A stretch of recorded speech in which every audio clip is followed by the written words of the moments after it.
Hey everybody, and welcome to today's Sunday market update for the 18th of July 2021. My name is Paul Bottrell. I'm the founder of Actions to Wealth Online Trading Profit, and I'm a man who's lucky enough to be surrounded by an amazing trading team. And we're about to get the insight into the market for the next week. Not just on Forex where we specialise, we're also going to have gold covered, crypto covered.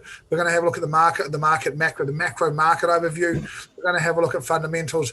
We're going to have a look at data. We're going to have a look at technicals. We're going to do the whole thing. At the end of it, you'll see a comprehensive view of the market for the week ahead. And later on, we'll divide these up and split them out into small sections for you so you can watch the individual one that's of interest to you if you choose to. I'm going to start today by our macro markets master, Julian McCree. How you going, Julian? I just listened to your earlier macro market session. Certainly an interesting time, macro markets. Not as clear as perhaps would like. A lot of different opinions, as always. It's never this macro market, macro overviews are always different, but a lot of variety at the moment and important stuff. Yeah, thanks, Paul. I am good, thank you, and I hope everybody out there is well too. There seems to be some crazy weather going on in the world at the moment. So, hey guys, why don't we crack into this? Just hold on 2 seconds while I just get myself going here. And hopefully everybody can see my screen. Just as always, little disclaimer, we have to chuck up on things. Look, there's three key themes that are going on in my world at the moment, which is inflation, the fiscal deficits, and what's happening with the pandemic. Fiscal deficits will park because it's summer and there's nobody in government at the moment in the Northern Hemisphere, which really leaves us with inflation and the pandemic. And I don't think there's a surprise.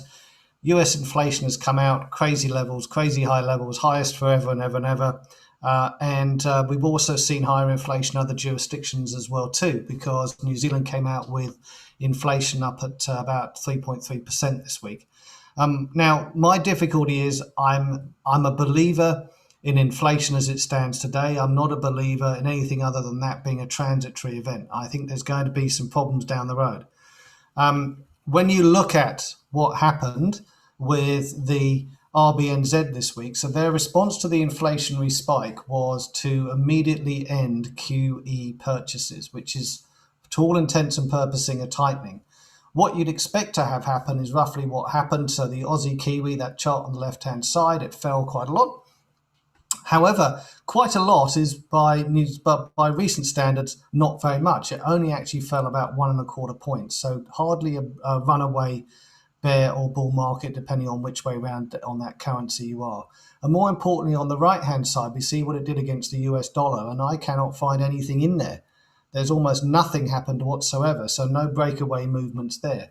So what's really going on? What's really going on here is something that's worrying me a little bit, is that it's saying, well, if the Kiwis are starting to tighten, you'd expect to see their currency rally because that's the normal playbook here. So the fact that it hasn't against the US dollar suggests to me that there's more powerful forces at play here, guys. So just bear that in mind. Sort of against the Aussies, sure. All sorts of problems in Australia right now. That sort of vaguely makes sense. Against the US dollar, well, that's interesting, isn't it? So let's examine my inflation thesis a little bit more, right? So my challenge is inflation rate is picking up everywhere, and I'm sure it's going to possibly go higher everywhere else. Who knows, right, over the course of the next 3 months or so. After then, I expect it to fall away. Why do I expect it to fall away? Well, when you look at things like this chart on the left is one of the reasons why. Okay, this is the chart of lumber. Now, it's a terrible market to trade. I don't recommend it. Anybody who trades lumber, there's easier ways to do it. Look at CUT or wood, which are two ETFs in the States to think about. But the reality is, guys, the lumber price rallied so much up to from October, November through till May, and has since collapsed all the way back and almost more. Right? So where's the inflation? What happens is we saw that supply shock, that supply tightness, whatever you want to call it, right? Demand pull, supply push. I don't know how else you call it, financial speculation. Toss that in there. You had that rip-roaring bull market. And here we are 2 months after the highs, not even 2 months after the highs. We're back now down beyond the lows of the year. And we're in danger of going back to the average price for the last 5 or 10 years, which is somewhat a lot lower, down in the 200s, right? That seems ridiculous given it's at 500 now, but it's a risk, right? So when you look at this, you think, well, where can this go if this really is all over for lumber? Well, the answer is 90 to 85 to 90% decline, which is somewhere in the region of the 200 to 250 bucks mark. So don't say that to anybody else in any other market, but these are some of the possibilities that can happen when you unwind this financial speculation that we've been going through. Right. So when I look at what's happening in the world, these are the things that are worrying me and the things that are bothering me a lot. So on the left-hand side, you have the 10-year yield, right? Why have yields fallen for the last 3 months as inflation has gone up? Why are we sitting on the low point in yields almost for this year in the 10-year note, and yet the US dollar is strengthening at the same time? This suggests to me that there's a shortage of collateral, and there is a shortage of US dollars out there. So what does that mean? Well, that really means that people are trying to put their money into treasuries and they can't do it. Well, why is that? Well, maybe because the Fed owns quite a lot. But the reality is, whatever the reason is, there's a de facto tightening going on, which means that whilst the government is spending lots of money, it gets hidden. When the government stops spending lots of money, maybe some of that may come out. Back to my transitory inflationary argument. Then finally, when you think about the real economy, what's happening in the real economy, what's going on today, right here, right now? Well, here's 5 sectors that I can show you. So energy sector, transportation, so think FedEx, right? When you think transportation. Okay, the materials sector, the mining industry, every single one of those has seen significant losses, bear market equivalent losses, right? And yet on the right-hand side, the S&P is going all guns blazing to all-time highs, right? So that real economy that everybody's talking about, the individual stocks are telling you it's not recovering. So if it's not recovering, what future is there for inflation?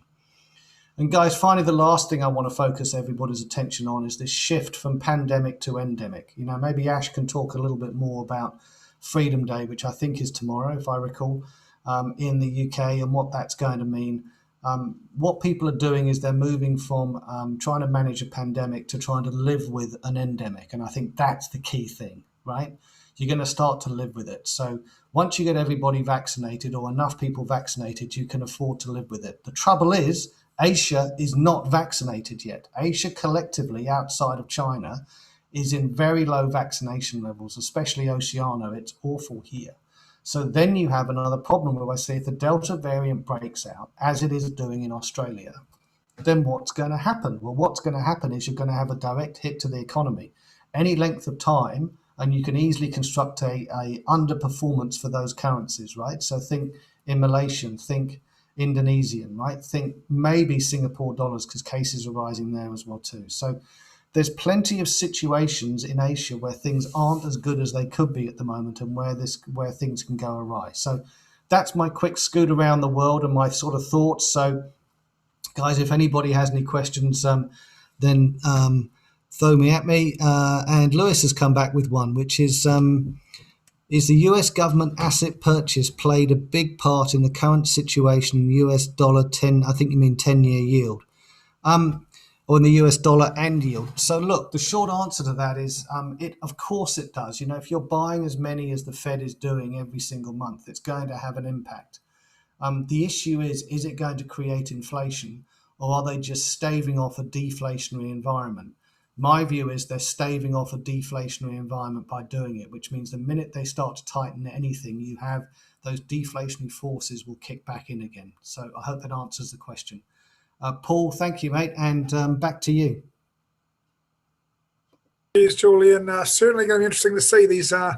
Just have a look at some of these nations that have got COVID under control and are going to open up their borders. They're doing particularly well. The UK, ready to go now. They've got it under control. They can live with it. A mere 54,000 cases yesterday and 41 more deaths. Their version of if we had they had 41 deaths. If we had 41 cases in New Zealand, we'd be locked in our houses for a year. Yeah.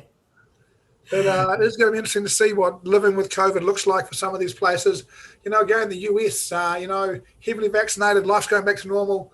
24,000 cases yesterday and 113 deaths. So we're doing really well. We think we've got it under control, and we're locking down half the planet, and we're still killing 7,000 people a day. I suspect that maybe, just maybe, we're not quite where we think we are with this thing just yet. But, I've been wrong before and I'll be wrong again, no doubt about it. As am I, Paul, frequently. So, But yeah, really interesting to see what happens whether the UK goes through with this tomorrow. If they've got 54,000 cases a day under some restrictions, take all the restrictions away, have a party to celebrate it, that's going to go to 100, 200,000 cases a day. Those death numbers are going to go from 40 to 200 or 300 a day. Well, this is the whole thing. Will it inundate the hospitals to the point they can't cope and we have another India? Well, they're saying, and probably not, because vaccination should stop that, but that's the gamble, because if it does, boy, it's going to take some explaining. And I think because you're left with younger people who are more resilient to this, generally, not individually, there's always those horror stories, but generally they're more resilient. That should mean less hospitalizations. In which case, how long does it take, guys? Just get your calculators out. 50,000 or 75 or 100,000 a day. If you include vaccinations as well too, you're probably north of 300 or 400,000 people a day are either getting it or being protected from it. How long does it take to vaccinate the entire population, either one way or the other? Right, and I think that's the key thing, right? You could almost be done in 2 or 3 months, and then the UK's forging ahead without anybody being affected anymore. Vaccination does appear to be the key, and I've got to say, Chris just said that us in New Zealand are very, very lucky. We are very lucky. We have had the UK variant, the South African variant, and the Delta variant come into New Zealand, and no one catch it. And really and truly, that is not that. And what's more, they've come in, they've gone to massive public places, and we've still no one's caught it. I think that is good luck, and we'll take it. No doubt at all. In this country, we will take it, and we need to, because we have the lowest vaccination rate in the OECD. So that is, if it got here at the moment, it would still cause genuine carnage. Thank you, Julian. Much appreciated. As always, I thought your earlier session on macro markets was brilliant. If you've got a bit of time to watch that, guys, do go through and have a look at that. It does give the stuff in a little more detail for you. Once a month, Julian comes in and provides his macro market overview for us. Rightio, next we've got Alexis to talk fundamentals, from macro markets to fundamentals. Alexis, fundamentally, what's happening today? Very interesting stuff. So I think the monetary policy report for July is out. I think if you guys want to Google it, it's a big read, but I think what I'm looking for further bullishness in the USD, and there are a couple of reasons, of course. I'm just going to flash through a couple of graphs, and let me just jump to the end of this report first, because I think one thing that kind of stands out is the uncertainty that's in the market. All right. So when there's a forecast, the general forecast after the monetary policy report is out is that there's uncertainty in the market.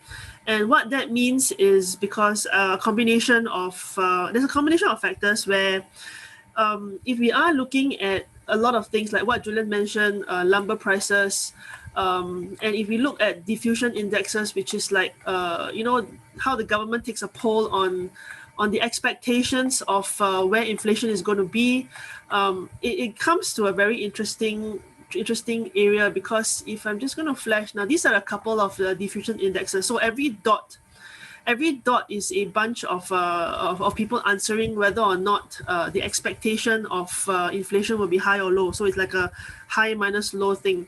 And if you just look at the core PCE inflation, inflation is expected to kind of be high towards the higher side.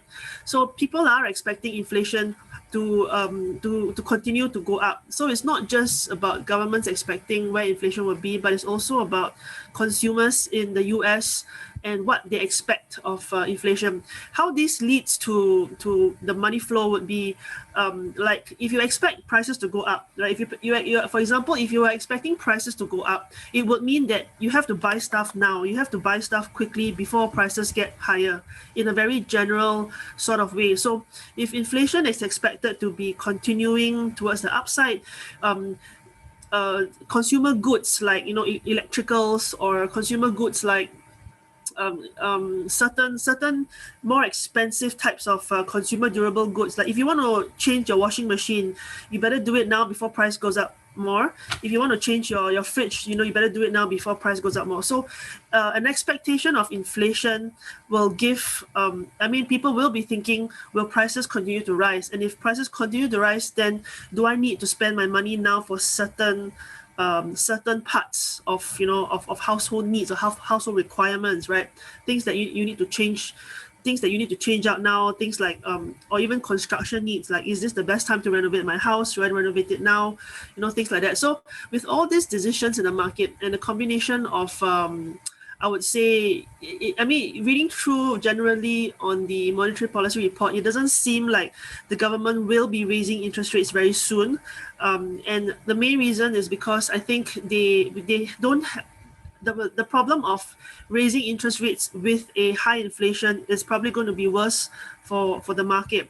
So I think for now it's really a hold on interest rates, and what they're trying to figure out is where is the money going in terms of treasuries, like how I think Julian mentioned as well. And the governments are still buying treasuries, but a lot of hedge fund managers or a lot of portfolio managers, they are also buying US treasuries because of this expectation of continued inflation, expectation of continued low interest rates, right? And I think this is one thing where you have the expectation of what is the expectation of price increases going to. If you translate it to across the board to the rest of the world, it will be very simply, in times of uncertainty and because of COVID, there are many countries or economies facing uncertainty. Where best should I put my money now? Which country is the safest to invest in? So if you're talking about investments, if you're talking about even currency exchange, right? Which currency should I put my money into to wait out this period? And the answer still seems to be the US. So there is a demand for the US coming on. The stock market had its dips, but it still continues to go up. And if we look at just the US US currency minus. We have, I think, across the board, the last 5 days, Monday to Friday, the US kind of did in terms of rally in a way. So we had the US dollar CAD going up. We had the dollar yen starting to go up after a dip. We had dollar Swiss a bit sideways. We had dollar Kiwi. Looks like it's heading to the upside, more in the range. And of course, dollar Sing has been going up, right? Because I think at the end of the day, if you are talking about if things are uncertain now, where best to put your money in, it still looks like the US in terms of, it is a globally traded currency. It's got more factors for it than against it. I mean, compare the US, you compare the statistics between the US, between the Euro, between the UK, the Eurozone area in that sense. If you compare the three countries, which of them are still doing seemingly better? We have the US with quarterly GDP 6.4%, so the perceived growth is still there. We have Euro at negative 0.3% in terms of quarterly GDP. We have the UK with a negative minus 1.6%. So if you're just comparing, right, just these three big majors, the US, the Euro, the UK, again, it's like, do you want to put your money in a economy that is having a positive GDP because that's the perceived growth there, or do you want to put your money in a country that has a negative GDP? So I think overall there is a broad-based sentiment. So it's a very sentiment-driven perception now, and also largely because of COVID as well. Import-exports has changed, right? Exports, I think US domestic consumption is getting better because of all the restrictions with China shipping their stuff over to the US, So there is a shift in terms of how the US is kind of purchasing, right? Do they now import from China versus do they now consume domestically? Because there is a restriction of moving goods and services across the country, across borders, right?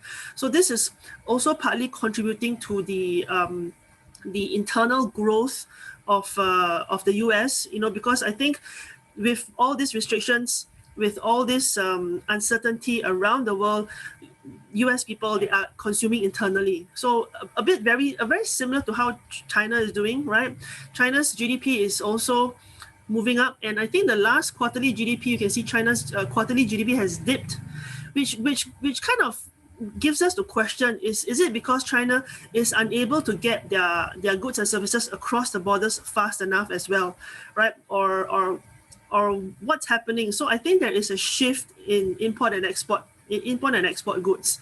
And if you are shopping on, for example, Taobao or Alibaba and stuff, you will notice that shipping takes longer these days and prices are going up. So I think that is a kind of a question mark there we can kind of look at to see the money flows. All right, so that's about it for me. I am still looking for opportunities of dollar longs, but I think based on last week, I do expect a slight retracement or some sort of retracement as the market briefs before it hits up.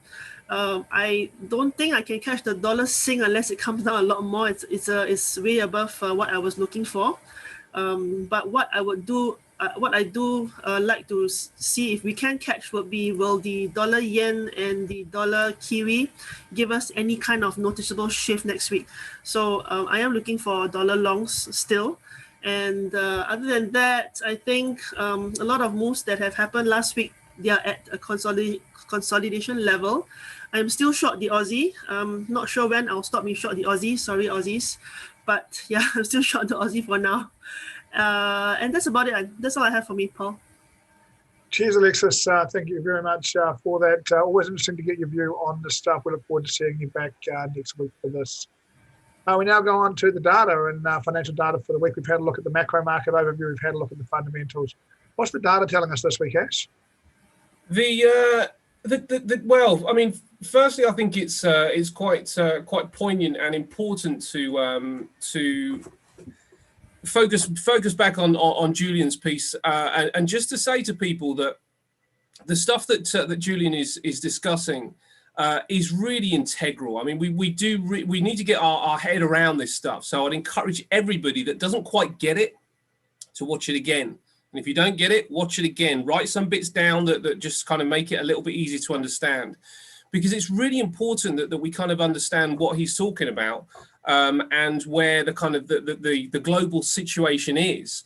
And certainly one thing that I would garner from it, and this kind of would lead us into the data, is that there is imbalance in the market right now, which may create range, but ultimately something is going to break. You know, that's kind of where we are, where we kind of have this shift in some areas, but other areas aren't reflecting this shift as yet. So we're really at this point where we're saying something could break here, and we want to be on the right side of the break because we could pick up some really, really good and explosive moves. So let's have a look at the data and let's see what that's kind of suggesting. And we want to draw our eye initially back to this Japanese yen. The Japanese yen is correlated with fear, if you like. You know, when this term FUD keeps kind of floating around the place, it's probably the best personification of FUD is the Japanese yen, and the Japanese yen's data is still at the higher bound. You know, it's not now near these hundreds. So you'd kind of probably draw your eye to some of these and think, well, these are a lot more bullish. But overall, when you kind of look at the longer term play here, 36 months out, so we've got 3 years at 70%. I really like to see it at 80 before I'm more committed. But 70% at the Japanese yen on the 3 year, 89. So in the bound for a year and a half, and in the bound for the 6 month period. The longs have just come off a little bit, and the shorts have just increased a little bit over the last week. But if we look at the seasonality to kind of build in the picture of the yen overall, we see that it can be a little bit quiet and a little bit sideways in July, possibly meeting that you know, some of the points that Julian was making about this kind of imbalance in the market. But then it starts to take off in August. Now the yen, as I say, is still in this upper range and this upper band. So if we bring up a chart of the yen, and we have a look at where it is in its structure, we can see that it's probably at the lower end of the structure, which is, you know, suggesting more of a buy area than a sell area. But it does suggest if we get back into a sell area, that we can be maybe a bit more comfortable and confident about building a position in the Japanese yen before the break. I mean, we don't want to be trying to enter this when the break has happened, because the move may well go without us. So the idea really this week is to be cautious, because the data is not suggesting anything extreme. The data is suggesting some shifting around with speculation in some markets and others. But it's also suggesting that the kind of rangy scenario may well play out, possibly for another week, possibly for another couple of weeks. But ultimately, things may well start to shift. I would not want to be buying anything against the yen, so I wouldn't want to be selling the yen. But what I would like to see is some easing back in some of the yen pairs. So the yen kind of weakening for a period back to the top of its bound, back to the top of its range, and then looking to see whether there's an opportunity to sell. That may well happen this week. So all eyes are on the yen. The currency to trade it against may well not be the dollar. I think both Julian and Alexis have probably made a case for being a bit more careful with the dollar, because dollar confidence is there. It's I'm not going to say that it's coming in fully, but it is coming in a little bit. We see 47% jump in the longs from last week, only a 29% jump in the shorts. The index is still low, so it doesn't say dive into the dollar necessarily. But if we think about what's going on the kind of macro environment right now, and we've discussed COVID, there seems to be more of a problem with COVID in Australia than anywhere else. So it may be that we start to edge towards the yen, the Aussie yen as a pair, to try and get a selling opportunity on. But as I say, be wary of your ranges, and make sure that you are attempting to try and get in at the top end of the range for a selling opportunity, and the lower end of the range for a buying opportunity. So a cautious week ahead is what I'm seeing here, mate. Mate, I'm going to take you momentarily off target. Is it Freedom Day in the UK this week? Tomorrow, yeah. What does that mean? It means that the UK government should call you up to talk some sense into them. It means that I think Julian's point about going from a pandemic to an endemic is absolutely right. The UK are now starting to effectively go, which the world has to do, in my opinion. How are we going to live with this stuff? We're not going to be completely. Yes, I absolutely agree with that. Yeah, but the numbers say that tomorrow's not the day to do that. The numbers will probably never say it's the right day to do that, and the issue is this, that we've all got an opinion on the vaccine. My big issue is that we've got, and just to kind of use a similar example in a way. In the 1950s, Brazil wanted to produce more honey, so they imported a load of European honeybees over. The European honeybees were quite lazy, as we are in Europe. So what they thought was, okay, I'll tell you what, let's breed these honeybees with some African honeybees to make them more productive. And it worked for a while, but unfortunately, the African gene was a lot stronger, and they ended up creating killer bees. Now, what's happening with the vaccine is that people are still getting COVID off the back of it. So it's become, yes, protective, but also a bit of a placebo. So it's going to get to the only time that they can probably open up the economy with complete confidence is when they have the vaccine, which is going to beat it all hands down. It's going to beat all variants, and it's going to be, the perfect answer. That may well be another 12 months, but maybe longer than that off. They're still creating the vaccine. It's a really interesting thing you say, Ash, and this isn't the time for something to do it in 30 seconds. You guys, if you want to grab a drink, I'm going to go to Ainslie in 1 minute. But what you say is really interesting, because it's not stopping the spread of COVID, it's slowing the spread of COVID. People who are vaccinated can get COVID, but it doesn't damage them as much. Yes. And what it is going to allow is for more variants. And there's going to be a variant that can beat the vaccine. So it's going to be eventually it's going to be self-defeating. And when it is, boy, oh boy, mate, if a variant comes out that can beat the vaccine, we do not have the financial resources to fight that anymore. We cannot print money endlessly to do so. Economies are going to hurt. I think there's still some downside risk in this. The markets just won't price in. And, we're interested to see what happens. Oh, God, I pray that I'm wrong. I pray that it's not what's coming. But it seems such an obvious course to me that if there's going to be more COVID, there will be more variants. In fact, when people say, well, it didn't kill as many people as this, if we hadn't locked down, it would have killed hundreds of millions of people and would have 50 more variations by now, and we wouldn't be able to vaccinate against it. So I just think some of that stuff's just, whoa, boy, you guys are getting a bit crazy out there for mine. Just for my view in the world. Yeah, because the only answer really is to lockdown. But just on this as well, and the reason that I think this discussion has to be had is that what we are trying to do is, forget what the reason is behind it, but what we're trying to do is always protect our financial situation or grow it. Now, we need to have this discussion because we need to be placed if this does happen, and we're talking now about something that could create a break in the system, the system's somewhere to snap, because as you say, they can't continue to print money. So what happens when it gets out of control? We need to be ready for that. What are we going to do to make sure that our assets are protected, and what assets should we be owning? And it's a discussion that will need to sort of evolve and go on. But that's the thing that we should be talking about off the back of this. This isn't a conversation about an opinion about what people should do about COVID. It's an opinion about the economy and what we need to do to make sure that we protect ourselves in an eventuality that gets out of hand. Yeah, I think some protective shorts underneath stock markets, not in them, but underneath, is not a bad place to be personally long term. I like the idea of being under yesterday's bar short every day in the stock markets at the moment. You're doing okay right now, let me tell you. Thanks for that, Ash. Always great to get your view on the data.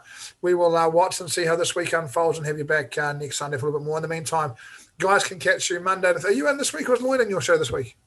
I mean, yeah, I'll be there up until Thursday. Yeah, so Geoff will be there as well. Geoff's, we're both there this week. It's the following week where, in fact, August. Lloyd is coming in for August. Last week of Trading Buddies with the Trading Buddies for a month, guys. If you want to watch Ash and Geoff, make sure you get in Monday to Thursday, 5 to 3 p.m. Singapore, I think it is. UK Open, 5 minutes before the UK Open. Ash and Geoff for Trading Buddies. Do make sure you join them. Thanks, mate. Much appreciated. No problem. Rightio, Ainslie Gold, critical level for mine. What do you think? Oh, hello. Hi, everyone. Hope you're well. What a week. Well, let's just grab that screen. I'm going to share my screen. Knock Ash off, grab that. It's been an up and down week, has it not? Let me just grab that over here. We had finally got a breakout of it'd been consolidating, gold had been consolidating for quite some time, and we finally got a breakout, came up to the 200 simple moving average. We expected it to be to toggle around, and it did, and then with everything else, we came back down again, straight back to the box, and here we are yet again. As you can see on the weekly, we've got this massive doji that I'll just make that a little bit bigger, that's sitting right underneath the monthly pivot. So we have gone absolutely nowhere this week. We've gone up, we've gone down, or we've gone sideways, up, sideways, down, and all around town. And all the information that we've got out there, the S&P fell off its perch on Friday night. Gold came down with it. There's meant to be a strong inverse correlation there. No. Gold decided to go with the S&P on its merry way down. Treasury bonds are meant to be down. Gold is meant to be up. No, we didn't have that at all. So I'm seeing a lot of correlations, inverse correlations that are meant to be quite strong, just completely break down this week. And it's been very, very frustrating. Where to next? Can't tell you. I'm looking at my indicators. I'm looking at my charts. Massive doji on the weekly would tell me that we've just got to sit tight for a little bit longer to see which way this is shaking out. I was hoping that we didn't have a false breakout with that breakout of the consolidation box about Tuesday or Wednesday, I think it was.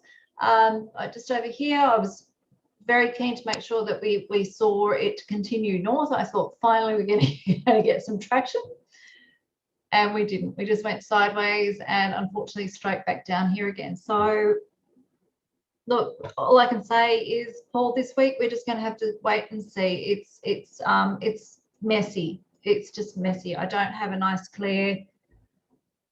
clear anything at the moment. I've got no clear correlations. I've got no clear indicators. I've got zippity-doo-dah.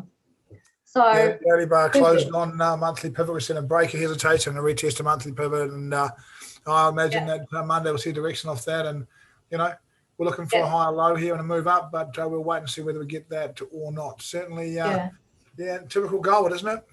Oh, look, I just, we looked at, it shaped up last weekend to, okay, we've got the seasonals, we've got the COT data, we've got the correlations, we've got everything, tick, tick, tick, tick, and off it went. And then it's just thrown up this week. It's just not liking what it's seeing, and it's not going to go anywhere it doesn't want to go. So at the moment, it's back where it's feeling very comfortable, hugging the 50, the 50 EMA, the 100 EMA, and that monthly pivot. And it loves those pivots. We know that. So we'll just have to wait for a bit more direction next week and see if we can get a tick off in some direction. Next week's weekly pivot is going to set at exactly the same place as the monthly pivot. So it is right on really strong support and resistance. We're really interested to see where it does go. It's a clear place for a bounce. And look, you get back above that little horizontal level, and 1817, 1818, get above there, and all of a sudden, it looks pretty bullish again. But we'll have to wait and see if it does that. Certainly looking for that kind of move myself. Yeah, felt like a bit of a pinball this week, I'm afraid. It's still a buy the dips for me, Ainslie. We'll wait and see how it goes. Rightio, let's talk crypto with Shukri. Shukri, are you in? Yes, I am. And, Shukri, tomorrow in New Zealand is the big grayscale release of Bitcoin. We have a market that we're looking to, the market that's been, just crawling down in anticipation of this. We've got another pretty big day on Monday, Tuesday, New Zealand, I guess, for that stuff. What's your thoughts? What's the week ahead hold? I think Bitcoin at the moment about 131, about 31,700. Yeah. Not at its best. What are your thoughts? Not doing anything, which is good, so there's the schedule of the unlock. So everyone's now waiting for August, so are we. So the fact that it's done nothing is good, because I think next week it depends on the S&P 500. What do we do in the stock markets? What are the concerns about inflation? S&P fell on Friday. Okay, what's going to happen this week? And I was worried that Bitcoin will fall, and then the S&P will fall next week. Then we'll have a double fall. But this is good with Bitcoin not going anywhere. Now, what you do not see is today a lot of the smaller altcoins are moving. So it seems like, the speculators have come back into the market now. So I think we'll just have to wait a couple more days to see what happens. Now, that's on the Bitcoin part. On the Malaysia part, since we're talking about COVID here, okay, we've been through some bad times. We had a high of 13,000 on, was it Thursday?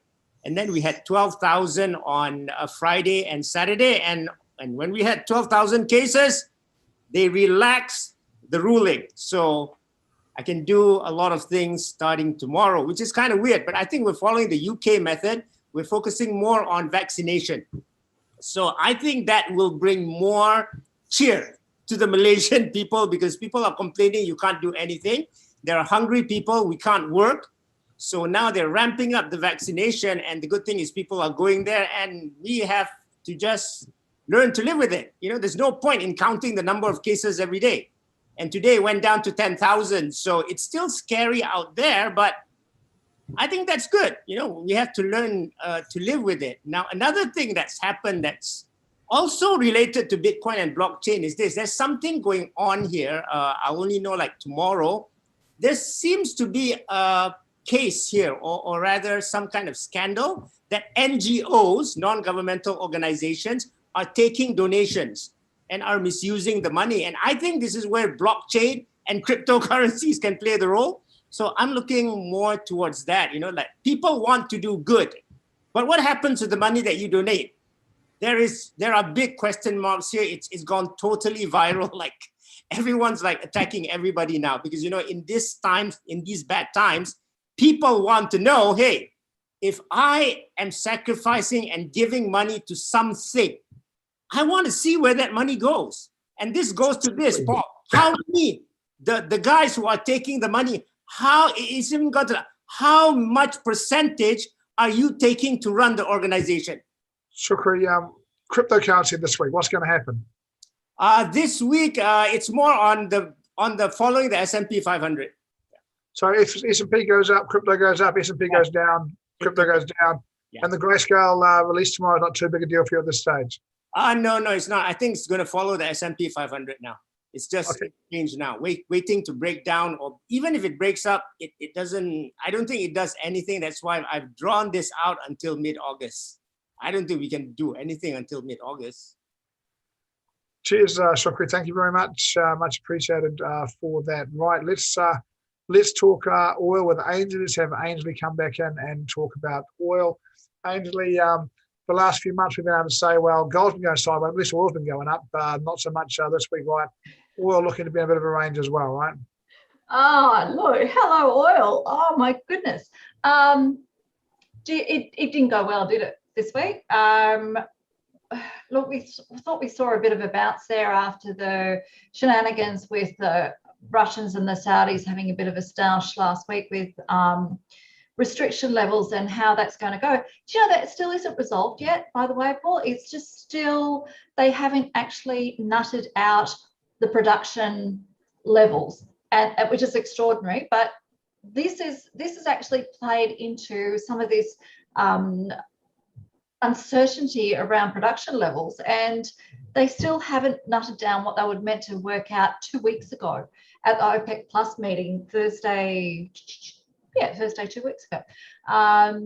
So the Saudi and the UAE are still at loggerheads about, well, what are you going to be doing? And they want a lot more than they actually, that the rest of the countries actually perceive as being a fair level, which i.e. is a lot more and might cause a bit of a glut. You've also got other countries that are trying to come online and produce and say, well, their cost of production is a lot less and they don't care as long as they get it to market. So considering that, we've got countries sort of opening up, I think is probably the best way to describe it. We're still, and it's probably, as Alexis has actually deferred to, the Australian dollar is probably going to keep going down because we've got Sydney and Melbourne in hard lockdown now. So that's going to take a real hit on our economy, and obviously the Australian dollar is going to go down, but we're not going anywhere. A lot of Asia, as Julian has said, we're still not ready to open up because we're not vaccinated enough. And the demand for the oil is just not there at the moment. So we're talking a lot of uncertainty around this whole thing. As you can see here, the majority of half of last week, after you've got the OPEC meetings and production issues aside, look, leave that alone. There's just all this uncertainty now. Well, what's happening? Which countries are opening up? Is the demand still happening? Are the planes actually going to start taking off again? Which is what they all thought was happening at the middle of last week, towards the end of last week, is that everything was going to start opening up again.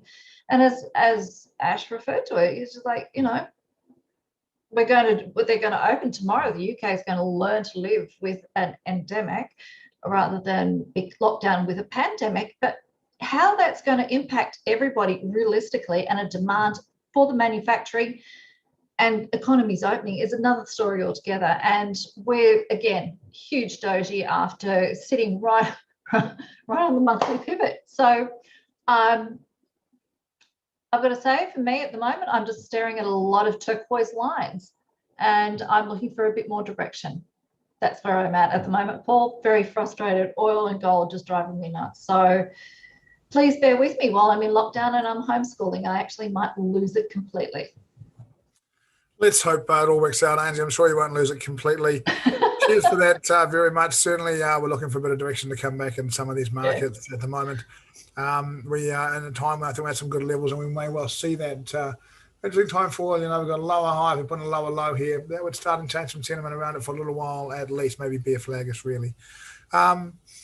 Right, we're going to go to Lloyd next and talk to Lloyd about currency indexes, like the dollar index for the different currencies. Sorry, Lloyd, I'm talking and echoing while I'm introducing you, so I'm going to let you go from here. Hi everyone. So last week was a bit of a happy little week for me. So what happened was that dollar cat I was obviously wrong. Yeah, so this was an usual move. You can see that dollar cat actually did not reverse its position. In fact, it had a bounce off the horizontal level because about to trade, and it actually didn't bounce down. It actually bounced up with a double bottom. Yeah, so for anyone who actually caught this, it's good to you. Now, what I actually caught was the second trade which I placed, pound yen. So according to analysis, I was about to short pound yen. I did put in a first trade. I think it was Tuesday. Yeah, so it got huge bearish engulfing bar trend line and off the horizontal level that was about to trade. Now I'm still in this trade. Yeah, it had yet to hit my TP, but what actually happened next also, I mean, it rarely happens. When it happened, I will take advantage of it, is that price actually retraced back to the trend line and the horizontal level. This time around, it was also a lower high. So I also went into this trade. Yeah, so this trade, fortunately, it also went into my intended direction. I had TP for this already. Yeah, so I have two trades for pound yen short. One had TP and the other is, the very first trade is still running, I think just 0.5% short of my take profit level. Yeah, so this was the good news for me last week. Now, for this incoming week, I'm still retain my opinion is that I don't see anything particularly strong. In fact, it was the opposite. I think everything particularly weak. Yeah, so it will be another case of tough to trade week. Yeah. So now for this coming week, I see that the Japanese index, the Japanese yen index, have opportunity to strengthen all the way to $93. Yeah. So maybe I have to actually consult this with Alexis. The thing with Japanese currency is that they have this particular odd movement, is that whenever they have a crisis brewing, it seems that lots of Japanese companies bring back their money. Yeah, so this actually prop up the currency quite a fair bit. This is what I have known in the past.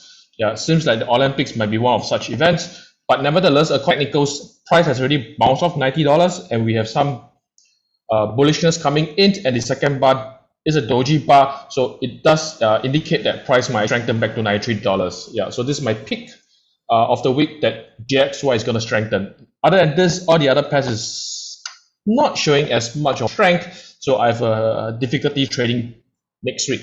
Yeah, the next is actually Swiss. So you can see that Swiss on the weekly chart is still giving me pretty nice lower high and lower low. Yeah, so with that, I'm still gonna short Swiss, in fact. Yeah, if I have an opportunity. The British pound very much still in a range situation. In fact, you can see that price didn't actually successfully bounce off the horizontal level. So to me, this is really in the middle of nowhere. I'm gonna leave British pound aside, not gonna touch it. Now the Euro index, really similar situation as a British pound. Yeah. So you can see that same low, kind of same high. You can say that this is a lower high, but then still it does not give us a definite direction as to where it wants to go. Yeah, so EXY, BXY, both I'm left the table. Now the interesting thing is for the currencies, the commodity currencies, the Kiwi and the Yen. Yeah, so you can see that both of them actually have broke off their range. I should actually remove this. So the Kiwi has already given us a semblance of a lower high. Now it's at $70. So my game plan is that I'm gonna see that if on Monday price is gonna reject off $70. If there's a strong rejection, then I'm going to find opportunities to short Kiwi. Yeah. Now DXY, this should actually be above Kiwi, in fact. Yeah. So really price, I don't know where DXY, the dollar index, where it wants to go. So I'll leave it off the table. Since that it's heading straight to $93. If it breaks this, then I would say officially it will be in an uptrend. Yeah. So for now, very near a horizontal level. So I don't really want to trade that. Kiwi, I've been at. Now the Aussie index is what piques my interest. So you can see that price range broke out, retest, has a huge space to go down all the way to $70. Yeah, so I'm on the same page as I think Alexis when she said she wanted to short Aussie yen. That's my same game plan. That's what I'm going to do also. The pair is actually Canadian index. You can see that price, it didn't at $80. It broke very, very strongly to the downside at $80. So I'm going to find any excuses I can find to actually short CAT. So I'm saying that this coming week ahead, my game plan is actually going to short yen. So the H, the 4 hour you can see that price has already given us a semblance of a downtrend. I'm just waiting for price to break previous low, retest, and I'm going to jump in. Pretty straightforward. The next one is actually Aussie Swiss. Pretty much the same situation. You can see that price broke down very, very strongly. Retracement. I've already missed this retracement. Doesn't matter. Waiting for price to break the previous low, retrace, and I'm going to jump in the bandwagon to short it. Yep. So that's the top two currency I'm going to look at next week. Not forgetting some others. Yeah. I really find very little reasons to go long. So we'll see how it goes. Okay, that's all for me. Cheers, Lloyd. Thanks for that. Much appreciated. We'll watch with interest again this week on your analysis. As always, looks really promising. Cheers, mate. And now it's time to go to the recording of the Technicians 2 Cents with Geoff. Geoff has recorded a session today, and Mike will play that for us. So here's a technical view on the markets coming up.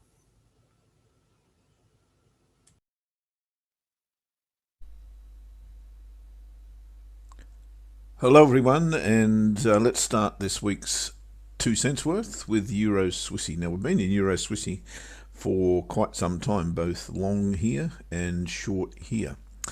Looking today at a weekly reversal bar, which suggests that we're going, if we'll get there, ready, set, go, there we are, that suggests that we're going long here. Now, this may well look very interesting to the market because here's next week's or tomorrow's weekly pivot. That's where that will start. Here's where I think the crucial area is, where we've broken that previous support level. But you can see how strong it has been as both resistance and support in the past. This is a very, very, very strong level. And for that reason, I think the market's going to look at that and go, well, okay, here's a higher low. We're going in this direction. I'd have to agree with that, but we've got to get through that level first, I do believe. Now, we are short at the moment and going well with this trade. I do see this really as an opportunity to get a short-term short into the market to pick up the long maybe off the right shoulder here. And what I mean by that, maybe on your smaller time frames, you'll be looking for maybe a test of that level. You might have a trade line coming through here on the 4-hour chart, might break, get to there, come back underneath and retest it. And then I think there's a short on offer, maybe not beyond the weekly pivot, which is this line here, but maybe it might just duck beneath there to pick up this level here, and that would give you a pretty clear looking head and shoulders or inverted head and shoulders pattern. I think that would be the time I'd start to get interested in the long, and may even consider tightening up my shorts if that were the my stop loss on the shorts, which of course is well into profit. So we'll see how that pans out, but I'm liking that shape on Euro Swissy. Another one that's really interesting, again, the euro having a strong finish to the week. We've got a key reversal bar here that's suggesting again that this will go long. It also has its problems at the moment if it wants to do that, not least of which it's reached the monthly pivot confluence area with this trend line, which doubles as the top of my descending channel. So I think that's going to struggle also in the early parts to get through this level, early parts of the week that is. It may well do, but I think this is a great area from which we should trade because I don't want to scalp off this level, but I would like to see some price action at this area and give me an indication as to what may or may not happen next. Of course, it can break, and if it does and retests that level, that confluence area there, it may well just take off. But like I said, it is going to struggle through the strong resistance that we've got, monthly pivot, top of the descending channel, and of course this whole number, which is 86, the 86 cent mark, and of course that is, as you might expect, it being a whole number, a form of support and resistance area.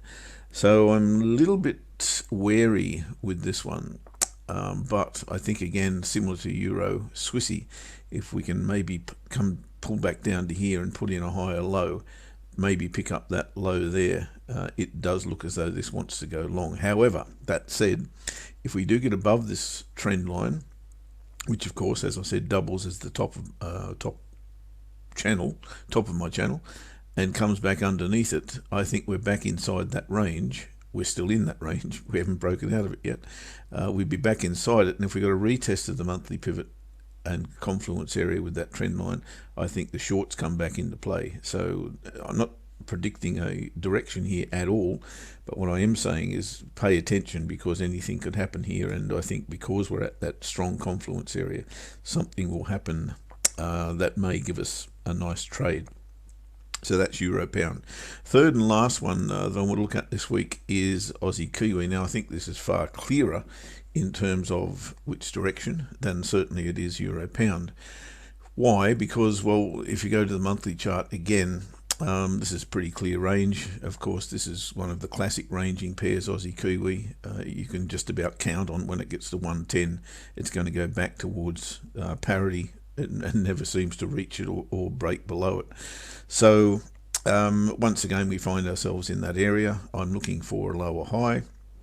Really didn't get it off the top here. It's a little retracement, but it's not really giving us that lower high. And that would keep me out of, probably at this very moment, going short underneath last week's weekly bar. Oh, sorry, that's a monthly chart, but under last week's weekly bar. But you can see we do have a lower high on the weekly chart. Again, not fantastic for mine, but enough to suggest that we're going to get another sell-off, which we did. And now we're looking for a retest of this confluence area on Aussie Kiwi, 106.18.